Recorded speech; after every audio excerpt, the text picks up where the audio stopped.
Welcome to This Explainer. Today we're looking at a genuinely fascinating historical figure, a guy who basically functioned as the master architect for early Islamic tradition. Imagine you're looking at a newly built house, right?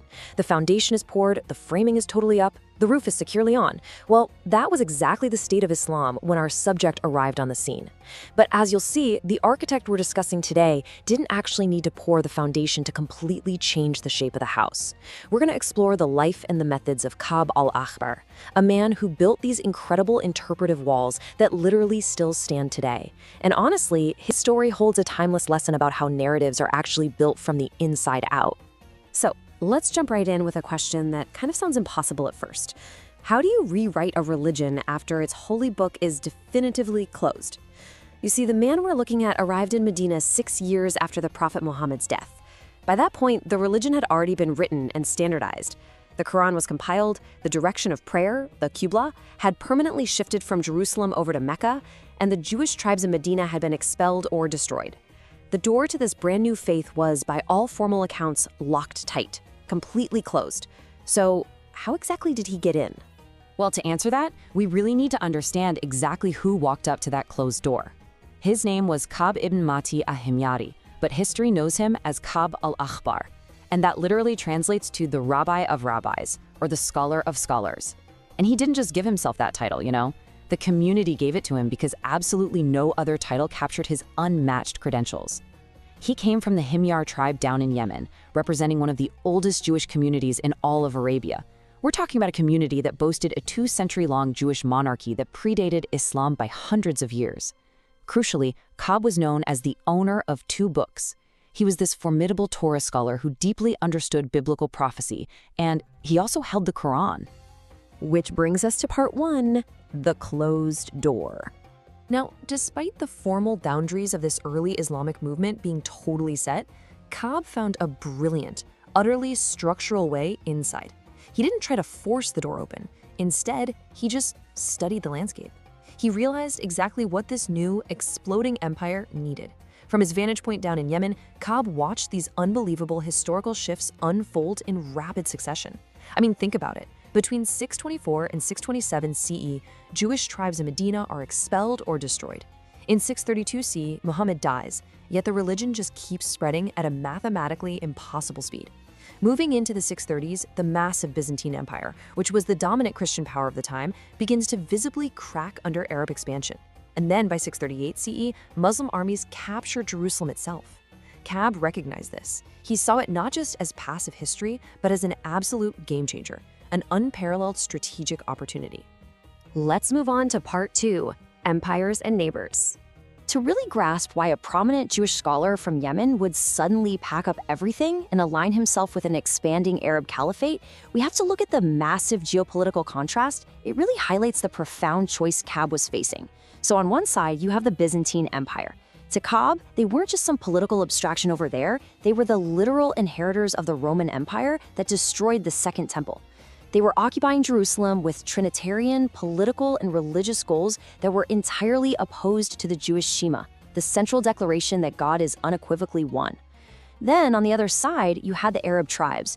Now, these were Semitic cousins. They shared a language family, they had a shared cultural landscape of deep hospitality, and above all, they were strict, totally non-negotiable monotheists.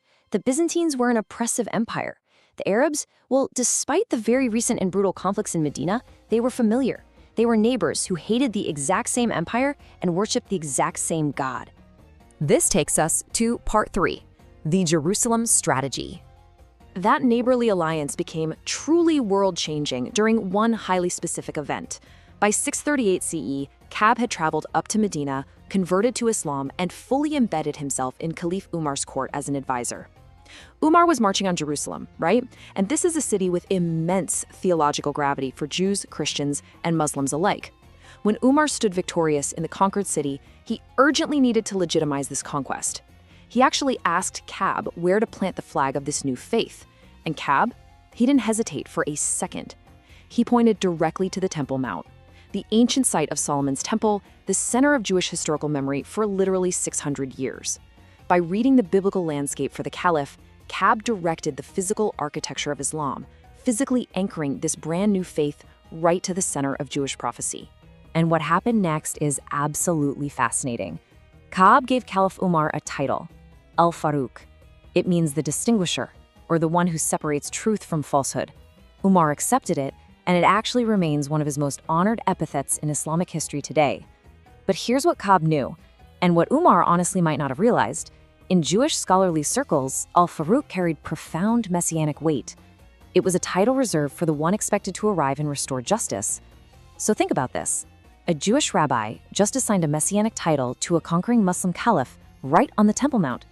Now, whether Ka'b genuinely believed Umar was fulfilling prophecy, or if he was just strategically weaving Jewish categories into Islam to secure his people's safety against the Byzantines, well, the historical record leaves that beautifully ambiguous. We're just presenting it exactly as the sources do. And now, part 4, building the interpretive layer. So Ka'b eventually returned from Jerusalem and actually became a salaried preacher under the next caliph, Uthman. He was being paid by the state, operating fully inside the legitimate apparatus of Islamic religious instruction. And that's when he began to build his interpretive layer from within. But here is the critical question you really have to ask yourself. Do you actually need to change a text if you control what the text means? There's this argument out there that since Ka'b arrived after the Quran was compiled, he couldn't have possibly influenced it. But honestly, that drastically misunderstands how religious authority works. Altering literal words, that's incredibly difficult and super noticeable. Controlling the commentary, however, that is where the true lasting power resides. Let's do a quick mental exercise to see exactly how this interpretive layer entered the tradition using Ka'b's structural method, his tafsir or commentary. Step 1. You identify a vague Quranic mention. Imagine you're a brand new convert reading about King Solomon. The Quran mentions Solomon's immense power, but it really lacks descriptive detail. Step 2. Find the gaps. As a reader, you naturally ask, well, what did his kingdom actually look like? What specific wisdom did he teach? But the text is totally silent. Step 3. Ka'b steps in to perfectly fill those exact gaps using his vast biblical library, basically laying down his narrations like mortar between the heavy Quranic stones. He didn't put new words into the Quran, he put meaning into it. And scholars ended up citing his commentary for the next 14 centuries. But, as you might guess, this grand architectural project did not go unnoticed. Abdullah ibn Abbas, who was the Prophet Muhammad's own cousin and a really highly respected scholar, accused Ka'b directly of trying to introduce Jewish myths into Islam. And this isn't some modern outside critique we're projecting backward. No, this is internal testimony from the Prophet's own bloodline, documented in early texts like al-Tabari. Early Shia traditions went even further, viewing Ka'b as a man advancing a hidden, subversive agenda, all while wearing the cloak of Islam. So there was this deep, really dramatic tension surrounding exactly what he was building and why he was building it. Finally, part 5, the architectural legacy. Now, despite all that intense pushback, Ka'b's story doesn't end in tragedy or exile. He actually died around 652 CE as a highly respected, state-sponsored scholar. Why? Well, look at his pipeline compared to his peers to truly appreciate his genius here. First, you had Abdullah ibn Salam. He introduced the biblical tradition, effectively putting it in the room. Then, a bit later, came Wahb ibn Munabbih, who pushed the theology way too far, made it way too visible, and ultimately faced fatal pushback from the state. But right there in the middle is Ka'b al-Ahbar. He didn't just put it in the room, and he certainly didn't flaunt it. His methods were flawlessly calibrated. He built his teachings silently into the load-bearing walls of the tradition, operating strictly in the gaps and providing exactly the answers that the new converts were craving. And because he left almost zero obvious fingerprints of an outside agenda, his work was fully, seamlessly absorbed by the state. The architecture he built became a permanent, load-bearing tradition. I mean, he built walls that are so deeply integrated into the structure of Islamic commentary that you simply cannot remove them today without bringing down the entire ceiling of the house. Ka'b al-Ahbar masterfully shaped the meaning of the religion from the inside. But what about the physical text itself?